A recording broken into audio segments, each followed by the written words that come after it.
ध्यान से सुनने की बात है। मैं वहां से चला, जाम में फंस गया। फंसने के बाद में कोई परिवर्तन हो सकता है? हो सकता है? पीछे भी गाड़ी, आगे भी, बराबर में भी कोई परिवर्तन हो सकता है? तो कब परिवर्तन हो सकता है? जीपीएस लगा करके रखो और देख लो कि लाल लकीर कहां खिंची हुई है, उसको बदल लो। हेयम दुखम अनागतम, जाम में, ट्रैफिक जाम में फंसने के दुख से तभी बच सकते हो जब आपको पहले पता हो कि वहां ट्रैफिक जाम है। जो दुख अभी आया नहीं है उसको हटाना है, और उसको हटाते हैं कौन? मैं एक उदाहरण देता हूं। एक अनपढ़ साधारण किसान भी अपने मकान की झोपड़ी पे वर्षा ऋतु आने से पहले मिट्टी डाल लेता है ताकि वर्षा ऋतु में उसकी छत न टपके। आप पहले ही उपाय कर लेते हैं। बादलों को देख करके घर का सामान, अनाज इत्यादि जो छत पे था उसको देख करके आप पहले ही नीचे रख लेते हैं, क्योंकि वर्षा कभी भी आ सकती है। वो है हेयम दुखम अनागतम, जो दुख अभी आया नहीं है आपने वो हटा लिया। इसको बोलते हैं आध्यात्मिक जीवन। दो प्रकार के शब्द आपने सुने हैं, एक आध्यात्मिक और एक सांसारिक। दोनों में क्या अंतर है? दोनों यहीं तो रहते हैं। ऋषि, योगी, तपस्वी, ब्रह्मचारी, सन्यासी सब कहां रहे हैं? अच्छा, मर्यादा पुरुषोत्तम श्री राम कहां रहे? यहीं रहे इस धरती पे या कहीं और किसी लोक में रहे? इसी धरती। कहां रहे? इसी धरती पर। नहीं, कहां पैदा हुए? अयोध्या में। और देहांत कहां हुआ? वो भी वहीं सरयू नदी में। योगेश्वर कृष्ण जी महाराज कहां पैदा हुए? यहीं इसी धरती पे। इसी धरती पे प्राणांत हुआ, इसी धरती पे जीवन जिया। और जितने भी योगी, संत, तपस्वी, महर्षि दयानंद, स्वामी विवेकानंद आदि, गुरु शंकराचार्य, महर्षि वाल्मीकि, महर्षि विश्वामित्र, कणाद, गौतम और कितने हमारे कपिल, विश्वामित्र, कितने ऋषि हैं, वो सब कहां पैदा हुए? इसी संसार में। कहां जिए? इसी संसार में। देहांत कहां हुआ? इसी संसार में। तो जब सब इसी संसार में पैदा होते हैं, सब इसी संसार में रहते हैं और सब इसी संसार में खाते पीते और मरते हैं, फिर अलग अलग कैसे हो गए कि एक आदमी आध्यात्मिक है, एक आदमी सांसारिक है? दो शब्द सुने आपने, दोनों का अंतर है। आध्यात्मिक में शब्द है अधि और आत्मिक, और सांसारिक में सांसारिक ही है। क्या अंतर है दोनों का? आध्यात्मिक जीवन आत्मा को अधिकृत करके जीवन जीता है। उसमें फर्स्ट प्रायोरिटी उसकी अपनी आत्मा होती है। जैसे सत्य बोलने से उसको उसका हिस्सा मिल रहा हो। मान लिया आप व्यापारी हैं, आपका हिस्सा है 10% प्रॉफिट, ये धर्म है। मान लिया 2%, 10%, 5% जो आपने निश्चित कर रखा है, वो धर्म है। सत्य बोलने से यदि आप अपना निश्चित किया हुआ प्रॉफिट लेते हैं तो आप आध्यात्मिक आदमी हैं। और झूठ बोल करके यदि आप 250-300 गुना ले लेते हैं तो आप सांसारिक हैं। ये अंतर है। इसका एक उदाहरण सुनो मेरे से। भाई माइक वाले आप हैं? अच्छा, वो आए तो मेरे को मिलाना।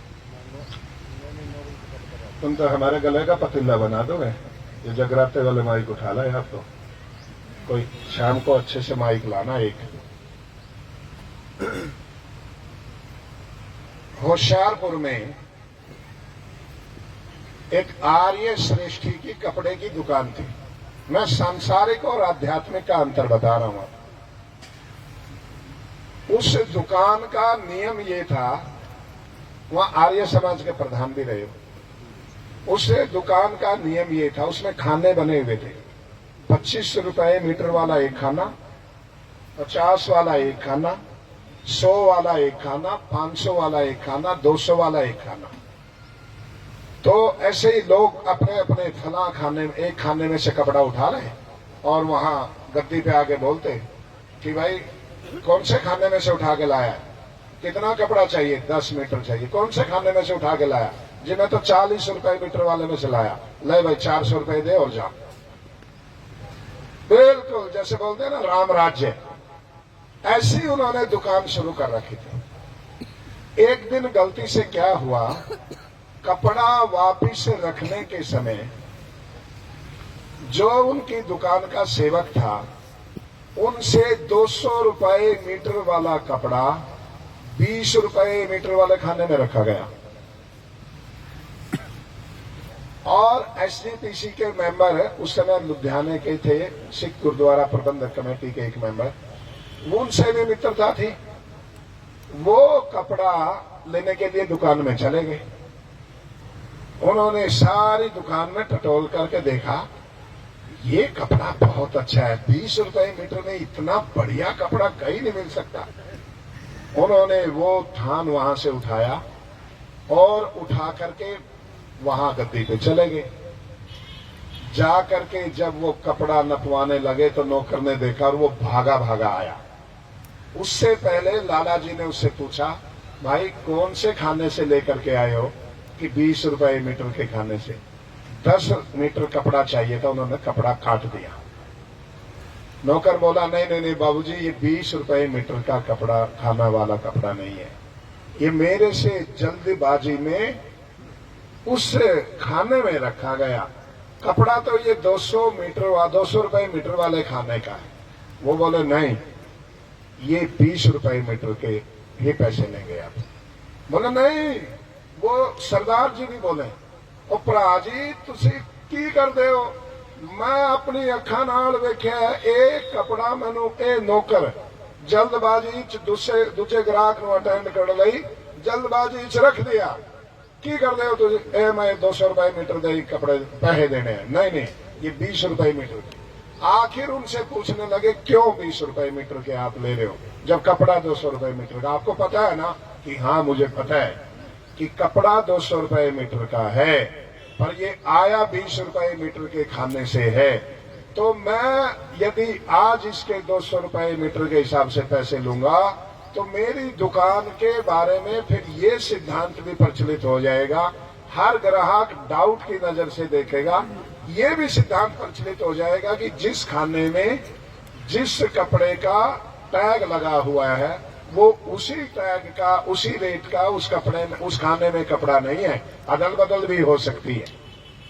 फिर मेरी दुकान में कुछ भी फिक्स नहीं रहने का और मेरी आत्मा का बल गिर जाएगा। ये कौन सा जीवन है?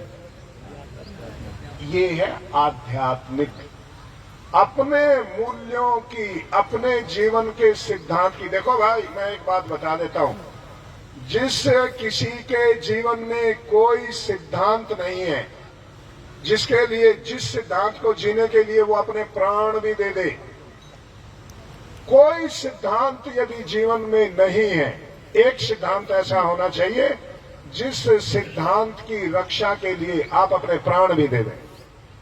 जैसे हम हकीकत राय की जयंती मनाते हैं, उन्होंने धर्म की रक्षा उनके जीवन का उद्देश्य था, उन्होंने अपने प्राण दे दिए। नहीं तो नवाब ने कहा था मेरी बेटी से विवाह करूंगा तो मुसलमान बन जा, नहीं बने। उन्होंने कहा नहीं, मैं धर्म की रक्षा करूंगा। गुरु गोविंद सिंह जी महाराज के साहिबजादों को कहा था मुसलमान बनो, छोड़ देंगे। उन्होंने अपने प्राणों की आहुति दे दी पर धर्म नहीं छोड़ा। कोई एक सिद्धांत व्यक्ति का, कोई ईमानदारी का, कोई सत्य का, कोई परोपकार का, कोई सेवा का या भक्ति का या तप का या योग का या किसी का भला करने का, कोई एक सिद्धांत व्यक्ति के जीवन में यदि नहीं है तो वो पशु है। व्यक्ति क्या है? पशु है, क्योंकि पशुओं का कोई सिद्धांत नहीं होता। एक सिद्धांत आपके जीवन में कोई होना ही चाहिए, जिसके लिए आप जीवन जिए, तो आप आध्यात्मिक व्यक्ति हैं। और आपके जीवन में कोई भी सिद्धांत नहीं है, गंगा गए गंगादास, जमुना गए जमुनादास, तो कोई सिद्धांत यदि नहीं है तो फिर आप पशु हैं। मैं नहीं कहता ये बात, सुनो, भर्तृहरि कहते हैं, सुन लो क्या कहते हैं। ये शाम न विद्या तपो न दानम, आगे ज्ञानम न शीलम, आगे गुणो न धर्म, आगे ते मर्त्य लोके भुवि भार भूता मनुष्य रूपेण मृगाश्चरन्ति। जिसके जीवन में विद्या नहीं है, तप नहीं है, ज्ञान नहीं है, शील नहीं है, धर्म नहीं है, इनमें से कुछ भी नहीं है, जिसके जीवन में इतनी चीजों में से कुछ भी नहीं है, विद्या नहीं है, तप नहीं है, ज्ञान नहीं है, शील कहते हैं करैक्टर को, स्वभाव को नहीं, करैक्टर, करैक्टर नहीं है, जिसका चरित्र नहीं है, धर्म नहीं है, ते भूमि भार भूता, वो इस धरती पे वजन है। भूमि बोलते हैं धरती को, भार का है वजन, वो इस धरती पे वजन है। फिर आगे क्या कहा? मनुष्य रूपेण मृगाश्चरन्ति, जैसे जंगल में पशु चरते हैं ना, तो वो मनुष्य के रूप में ये संसार के माल को चरने के लिए पशुओं की तरह घूम रहे हैं। एक सिद्धांत जीवन में बनाओ, जिसके ऊपर आप सब कुछ छोड़ सकते हो, उस सिद्धांत को नहीं छोड़ेंगे।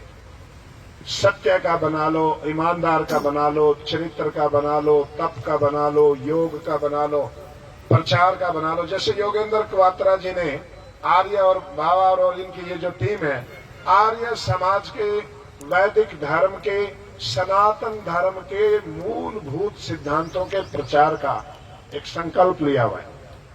उनसे इनको जीवन में आनंद आता है। आपके जीवन में उसी दिन सुख और आनंद प्रवेश कर जाएंगे जिस दिन आपके जीवन में कोई एक सिद्धांत होगा, क्योंकि उसका दिन में कभी ना कभी आप पालन करोगे, और पालन करते ही आत्मा में आनंद की अनुभूति होगी। जैसे मान लिया कि आप ईमानदार हैं, आपने कहा कि मैं ईमानदार हूं, और रास्ते में किसी के जेब से आपको उसका वॉलेट गिरता हुआ दिखाई दे गया, और उसमें दो हजार के नोटों की एक पूरी गड्डी डली हुई थी, तो 2 लाख रुपया था। आपने भाग करके, दौड़ लगा करके उस आदमी को रोका और उसे उसके वो 2 लाख रुपए वाला बटुआ वापस कर दिया। बताओ उसको सुख होगा या नहीं होगा? और आपको होगा या नहीं होगा? अरे जिस कर्म के करने से सामने वाले को भी सुख हो, आपको भी सुख हो, कोई एक ऐसा सिद्धांत बनाओ जिंदगी में, आपको भी सुख हो और सामने वाले को भी सुख हो। कोई एक सिद्धांत ऐसा बनाओ। मान लिया आप चरित्रवान हैं, कोई बहुत रूपवती माँ बहन बेटी कहीं ऐसे मुसीबत में, संकट में कहीं फंसे हुए आपको मिल गई, आपने उनको बहुत श्रद्धा और सम्मान से उनको वांछित सहयोग था वो दिया, और उनको बिल्कुल अपनी माँ बहन बेटी के समान मान करके उनको उनके घर तक पहुंचाया। उसको सुख मिला या नहीं मिला? मिला। और आपको सुख मिला या नहीं मिला? मिला। ये आप आध्यात्मिक है। और मौका पड़ते ही ध्यान रखना, कुछ लोगों ने आजकल एक शब्द गढ़ दिया नई दुनिया ने, और उस शब्द ने नई दुनिया में धर्म का, नैतिकता का, ईमानदारी का, चरित्र का बिल्कुल सर्वनाश कर दिया। सर्वनाश। क्या शब्द मिल गया? स्मार्ट। बोलते हैं जो व्यक्ति मौके का फायदा उठा ले उसको कहते हैं बड़ा स्मार्ट आदमी है, ये किसी न किसी ढंग से अपना उल्लू सीधा कर ही लेता है। नहीं, ये स्मार्ट नहीं है। जब नवाब की, उसकी बादशाह की बेटी को शिवाजी ने वापस किया तो तहलका मच गया इस्लाम की दुनिया में कि इतनी रूपवती सुंदर और राजा की बेटी को कोई वापस कर दे। कौन है वो व्यक्ति? इसी एक शिवाजी के करैक्टर के, चरित्र के गुण के कारण हजारों लाखों मुसलमान शिवाजी के भक्त थे और उसकी फौज में लड़ते थे और औरंगजेब के खिलाफ में लड़ते थे। तोप का निशाना लगाने वाले अक्सर तोपची मुसलमान थे। आध्यात्मिक जीवन के सत्य का महर्षि दयानंद जी महाराज से कहा जोधपुर मत जाओ, वहां के लोग बहुत जाहिल हैं, वो सच को नहीं सुन सकते, राजा बड़ा घमंडी है। महर्षि दयानंद जी महाराज कहते हैं मुझे कोई तोप, किसी ने पूछा था एक बार उनसे, बोले दयानंद यदि कोई तुझे तोप के सामने खड़ा करके और तोप से बांध करके पूछे कि या तो झूठ बोलो और नहीं तो उड़ा दिए जाओगे, तो आप क्या कहोगे? कि मैं कहूंगा दयानंद सत्य बोलने के लिए पैदा हुआ है, यदि सत्य बोलने के कारण तुम उड़ाना चाहते हो तो उड़ा दो। अर्थात सत्य की रक्षा के लिए, सत्य के व्यवहार के लिए वो अपने जीवन से भी समझौता नहीं करते। क्यों? सत्य बोलने का आदेश किसने दिया है? अच्छा, आपको सत्य बोलने का आदेश किसने दिया? सत्य बोलने के आदेश कहाँ है? सब शास्त्रों में है, पर सब शास्त्रों के जो मूल हैं वो वेद हैं। सृष्टि के आदि में तो कोई शास्त्र नहीं था।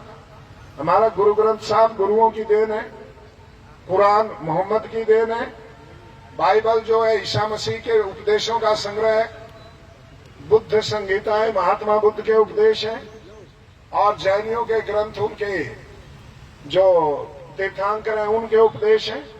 तौरेत है बाइबल का, इनका यहूदियों का, और महात्मा जरथुस्त्र के उपदेश हैं, वो संस्कृत और वेदों के उपदेश हैं जो पारसियों के। ये सारे ग्रंथ तो 4,500 साल पुराने हैं। गीता भी 5200 वर्ष पुरानी है, उपनिषद मतलब 1,00,000 2,00,000 वर्ष पुराने हैं, रामायण 9,80,000 वर्ष पुरानी है। उससे पुराने ग्रंथ कौन से हैं? वेद। वो तो वेद में सत्यम, वो पूछा वेद के मंत्रों का साक्षात करने वाले ऋषि से उसके शिष्य ने पूछा इस धरती को किसने धारण किया हुआ है? किसने? तो उसमें है सत्येन दाधारम पृथ्वीम, सत्यम दाधार पृथ्वीम, सत्य इस धरती को धारण करा। लौकिक भाषा में बोलते हैं कि हैगा कोई जति सती जिदे नाल धरती खड़ी हुई है। लोक भाषा के शब्द, कोई जति सती इस धरती पे अभी भी है जिसके कारण ये धरती टिकी हुई है। जति सती क्या है? संस्कृत के बिगड़े हुए शब्द है, संस्कृत से बगड़ करके पंजाबी में या को जा बोलते हैं। जैसे यज्ञ शब्द से बिगड़ करके जग बन गया, यज्ञ का बिगड़ करके, और पंजाबी में भी नहीं है, ये उर्दू का फारसी का है, फारसी का है। फारसी में या को जा बोलते हैं। वहां आपने देखा होगा फारसी और उर्दू बोलने वाले यूं कहेंगे यू कौन आ रहा है, ये नहीं बोलते जू कौन है। जम्मू की अभी भी भाषा यही है, जे क्या है, ये क्या, ये से नहीं बोलेंगे। आप जम्मू कश्मीर की तरफ जाएंगे वहां बोलेंगे जे क्या है। तो यति शब्द से बिगड़ करके जति बन गया। यति शब्द, ये महाराज बैठे हैं यति मंडल के सदस्य। यति का अर्थ है प्रयत्नशील। यति का अर्थ क्या है? हु कीप्स अफर्टिंग, जो एफर्ट करता जारी रखता है, who continues his efforts towards salvation और इमांसिपेशन, जो प्रयत्नशील है अपने को दुख, कष्ट, संकट और विपत्ति से छुड़ाने के लिए, वो यति है। इनकी ड्रेस इसलिए भगवा कर दी कि भगवा रंग उगते हुए सूर्य का और डूबते हुए सूर्य का होता है। न चांद का भगवा होता, न किसी और का होता। भगवा केवल उगते हुए सूर्य का और डूबते हुए सूर्य का होना है। अर्थात जब सूर्य उगता है तो कुछ लेके नहीं आता, और जब डूबता है तो कुछ पीछे छोड़ के नहीं जाता और लेके भी नहीं जाता। ये एक वेशभूषा बना दी, वेदों के अंदर विधान है। तो वे सत्य बोलने का उपदेश किसने दिया? सत्य बोलने का उपदेश किसने दिया? वेद में। और वेद किसने दिए? भगवान ने। आपका शरीर किसने दिया? आपको जिस घर में जन्म लिया हुआ है उस घर में जन्म किसने दिया? बस यदि उसके आदेश का पालन करने के लिए आप अपना जीवन दांव पे लगा देते हैं तो आपको उसका फल दे करके और उन्नत जीवन देगा कि ये मेरा प्यारा बेटा है।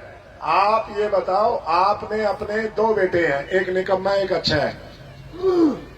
आपका एक अच्छा बेटा आपके आदेश का पालन करके और अपना सब कुछ दांव पे लगा करके जो काम कहते हैं वो करके आता है, तो उसको उससे बड़ी जिम्मेदारी दोगे या नहीं दोगे? नहीं दोगे। जब वो परीक्षा में सफल हो गया तो बड़ी जिम्मेदारी देंगे कि नहीं देंगे? देंगे। और जो बिल्कुल निकम्मा है, कहा मानता ही नहीं, तो वो जो पहले भी उसको छोटी मोटी जिम्मेदारी दे रखी है ना, वो भी उससे छीन करके और आदेश का पालन करने वाले बेटे को दे दो। बोले बेटा ये काम तू ही संभालना, ये तो ऐसे टिक्कड़ पहाड़ है, इसको रहने दो, पड़ा रहने दो, खाएगा और पड़ा रहेगा।